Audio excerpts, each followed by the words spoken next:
Assalamualaikum warahmatullahi wabarakatuh dan semangat pagi kawan-kawan. Jadi ada beberapa hal yang harus kita perhatikan sebelum kita bekerja sama dengan teman atau partner bisnis kita ini. Nah, satu yang harus kita perhatikan adalah lihat dari segi pengalaman orang yang kita temani berbisnis. Ya, apakah dia sudah memulai usahanya di tempat lain? Dan adakah bisnisnya yang sudah terbukti sukses? Sudah ada bisnisnya yang terbukti berhasil, yang sudah menghasilkan profit. Kenapa seperti itu? Karena kalau ada teman kita yang kita temani bekerja sama di bisnis dan tidak ada penghasilannya, tidak ada pekerjaannya, kecuali nanti di tempat yang kita akan kerjasamakan ini, itu bisa bertanda kurang baik.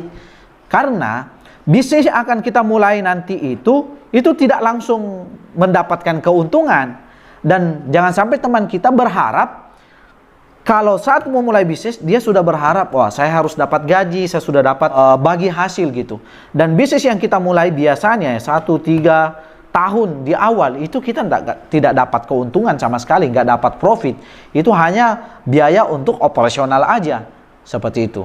Nah, jadi perlu kita perhatikan apakah dia sudah punya pekerjaan atau sudah punya usaha yang lain yang dimana bisa menunjang dia untuk biaya operasional dan biaya kehidupan keluarga dan kehidupan sehari-harinya gitu. Nah, kemudian yang kedua, perhatikan karakter teman yang akan kita ajak untuk bekerja sama bisnis. Apakah karakternya cocok dengan kita gitu?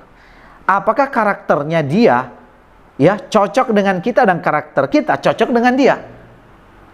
Jangan sampai karakter kita itu berbeda dengan dia dan kita nggak sejalan, nggak sepaham. Visi misi ke depan itu nggak sama. Jadi kalau kita mau bekerja sama bisnis dengan orang lain, ya kita harus sevisi dan semisi gitu. Nah, jangan sampai visi misinya beda, visi misi kita beda. Saya yakin ya akan gagal di tengah jalan. Karena dari karakternya juga kita bisa melihat apakah ini orang bisa dipercaya atau enggak, latar belakangnya seperti apa, sepak terjangnya seperti apa, jejak media sosialnya perlu kita pelajari.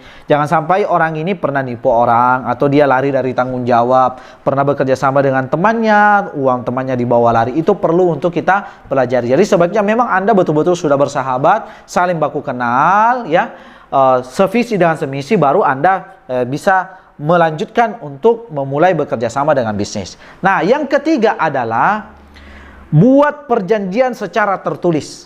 Ya, dan saya sarankan Anda buat perjanjian ini sebaik-baik mungkin. Isinya seperti apa, nanti Anda bisa konsultasi dengan notaris dan Anda harus bertanda tangan di kantor notaris. Jadi orang yang Anda temani bekerja sama bisnis ini sebaiknya yang harus melalui perjanjian di kantor notaris, ya. Jangan cuma di luar, kecuali betul-betul Anda sudah saling percaya, ya. Tapi menurut saya akan jauh lebih baik Anda buat perjanjian di notaris supaya diketahui oleh notaris di saat ada permasalahan di belakangan hari, kan kita nggak tahu ya. Seakrab-akrabnya kita, jangankan teman, saudara aja nanti bisa berantem gitu. Orang tua dan anak aja ada yang berselisih paham tentang bisnis. Bahkan sampai sengketa bisnis, sengketa lahan dan lain-lain sebagainya. Karena kawan-kawan, bisnis berarti kita mengeluarkan uang. Dan uang ini tidak mengenal saudara, tidak mengenal persahabatan, tidak mengenal teman. Karena itu harus betul-betul di awal sebelum kita memulai bisnisnya, itu harus betul-betul kita fixkan. Karena gini kawan-kawan, kalau bisnis kita mulai karena persaudaraan, kita mulai dengan rasa kasihan, kita mulai dengan rasa, oh teman saya nggak apa-apalah dia ambil uang ini, nggak apa-apalah dia berbuat gini. Saya yakin kita tidak akan besar di bisnis kita. Justru kita akan mengalami kebangkrutan.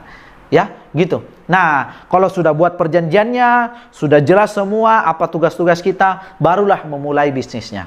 Nah, memulai bisnisnya pun itu harus jelas. Apakah nanti semuanya kita cuma tanamkan modal aja dulu? Cuma tanamkan modal aja, nanti kita pekerjakan orang, kita rekrut karyawan, ada manajer, ada CEO, mereka yang kita gaji gitu.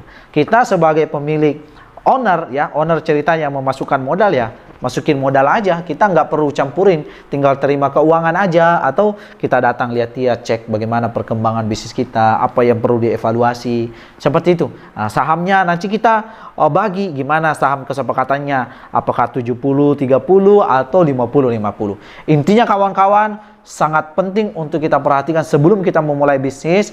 Perhatikan orang yang akan kita temani bekerja sama, jujur nggak orangnya, karakternya baik nggak, sudah ada nggak bisnisnya yang lain atau ada pekerjaan yang lain. Jangan sampai kita kerja sama bisnis, dia cuma harapkan ini satu doang ini penghasilannya. Apalagi di awal kan, saya udah jelaskan tadi, di awal nih bisnis itu nggak selamanya lancar di awal. Menunggu 1, 2, 3 tahun baru kelihatan hasilnya.